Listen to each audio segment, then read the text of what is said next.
요즘 SNS에서 그야말로 난리가 난 디저트가 있죠? 바로 두바이 쫀드 쿠키. 다들 줄여서 두쫀쿠라고 부르는 바로 그 주인공인데요. 오늘 이 쿠키에 대해서 한번 제대로 파헤쳐 보겠습니다. 아니, 탕후루에 이어서 크로플, 뚱카롱까지 정말 디저트 유행은 쉴 틈이 없잖아요? 근데 대체 이 쿠키는 뭐길래 그 쟁쟁한 선배들을 위협할 정도로 이렇게까지 신드롬이 된 걸까요? 자, 그 비밀의 핵심에는요, 딱 세 가지가 있습니다. 바삭함, 쫀득함, 그리고 이 모든 걸 퍼뜨린 입소문. 오늘 우리는 이 세 가지 단서를 가지고 두쫀쿠의 정체부터 시작해서 그 뒤에 숨겨진 진짜 이야기들까지 한번 제대로 추적해 볼 겁니다. 좋습니다. 그럼 첫 번째 단서부터 바로 따라가 보죠. 도대체 이 두바이 쫀드 쿠키라는 게 정확히 뭘까요? 이름에 두바이가 들어가서 당연히 중동 디저트인 줄 아셨죠? 근데 사실 이건 완전 한국에서 태어난 우리만의 K 디저트입니다. 물론 카다이프나 피스타치오 같은 중동식 재료에서 영감을 받긴 했는데 정작 두바이 현지에는 이런 쿠키가 없대요. 그러니까 겉은 쫀득한데 속은 바삭한 이 독특한 조합, 이게 바로 두쫑쿠의 진짜 정체성인 거죠. 자, 정체는 이제 알았어요. 근데 진짜 궁금한 건 지금부터죠. 세상에 맛있는 디저트가 얼마나 많아요. 근데 왜 하필 이 쿠키가 SNS를 도배하고 사람들을 오픈런까지 하게 만드는 그런 존재가 됐을까요? 그 바이럴 공식을 한번 뜯어보겠습니다. 이 성공 절대 우연이 아니에요. 아주 완벽한 공식이 숨어 있습니다. 첫 번째, 바로 식감. 한 입 딱 베어 물었을 때 그 바삭함과 쫀득함의 극단적인 대비. 이게 진짜 사람 미치게 만들죠. 두 번째는 비주얼. 반으로 딱 갈랐을 때 보이는 그 선명한 단면. 이건 뭐 나 좀 찍어줘 하고 소리치는 것 같잖아요. 여기에 유명 아이돌이 먹었다는 후광 효과, 그리고 구하기 힘들다는 희소성까지 더해지니까 단순한 디저트가 아니라 하나의 갖고 싶은 아이템이 되어버린 겁니다. 바로 이겁니다. 결정적인 한 방이었죠. 아이브의 장원영 씨가 인스타그램에 올린 사진 한 장. 이게 정말 엄청난 파장을 일으켰어요. 이 가게는 그날 이후로 매일 아침 오픈런 대란이 일어나는 성지가 됐다고 하죠. SNS 포스팅 하나가 현실 세계를 어떻게 뒤흔드는지 보여주는 아주 대표적인 사례라고 할 수 있겠습니다. 이 유행이 얼마나 대단했는지 보여주는 진짜 재밌는 에피소드가 하나 있어요. 바로 미슐랭 3스타 셰프이신 안성재 씨 이야기인데요. 이분이 딸을 위해서 두총쿠를 만들어줬는데 셰프답게 너무 건강하게 만드신 거예요. 그랬더니 쿠키가 아니라 딱딱한 강정처럼 돼버린 거죠.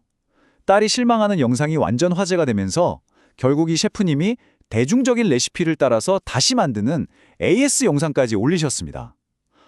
진짜 전문가의 자존심도 대중의 유행 앞에서는 어쩔 수 없었다는 걸 보여주는 뭐랄까 상징적인 사건이었죠.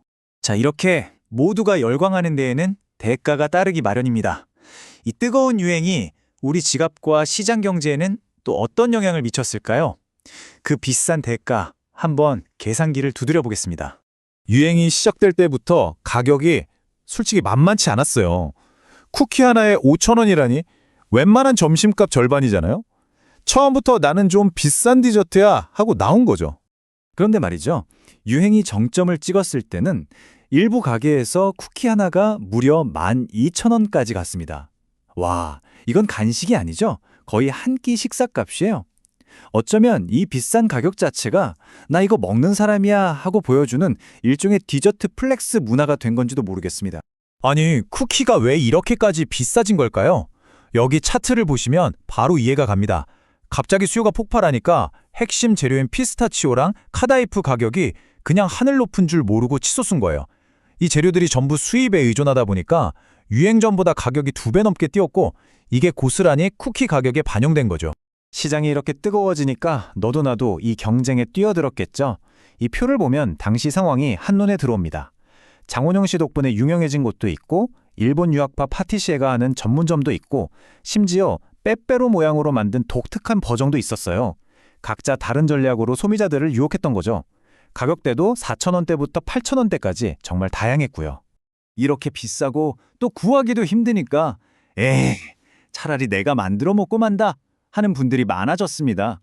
과연 이 열풍의 주인공을 우리 집 부엌에서도 탄생시킬 수 있을까요? 네, 충분히 가능합니다.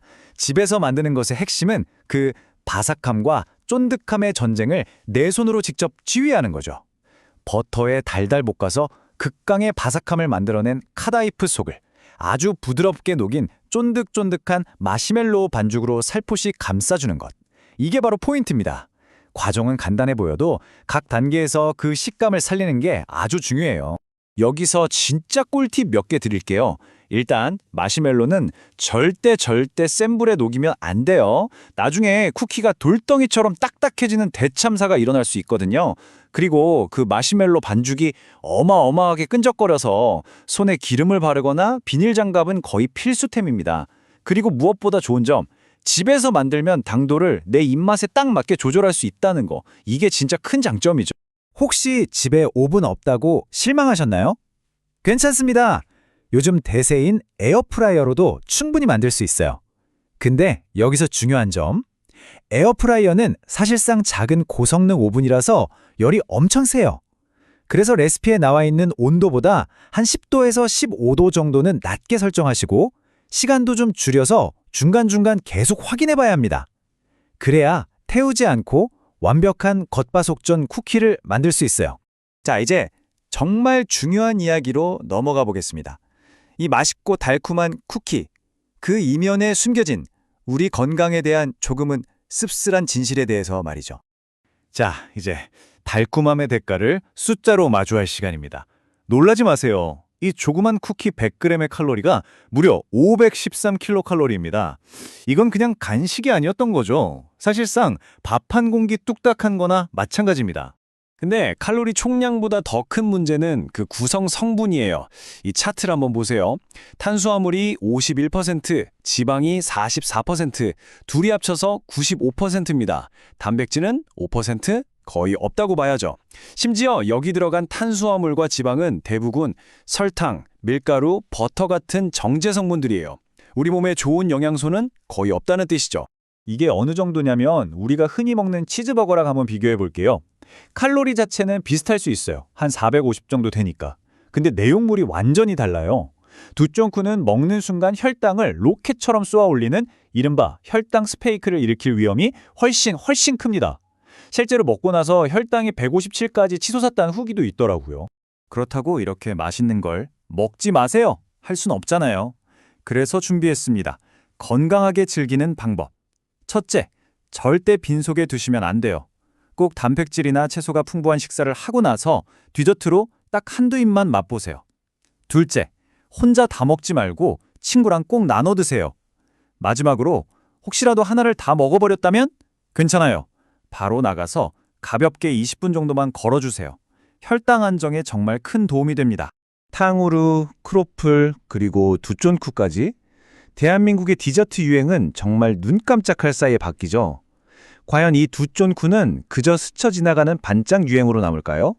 아니면 그 누구도 따라할 수 없는 독보적인 식감으로 디저트계의 클래식으로 자리 잡게 될까요? 확실한 건 이 작은 쿠키 하나가 우리의 SNS 타임라인부터 지갑 사정 그리고 혈당 수치에까지 정말 거대한 영향을 미쳤다는 사실입니다. 하나의 디저트가 그 시대를 비치는 거울이 될 수 있다는 것. 어쩌면 이게 바로 두쫑쿠 현상이 우리에게 던지는 가장 흥미로운 질문이 아닐까 싶습니다.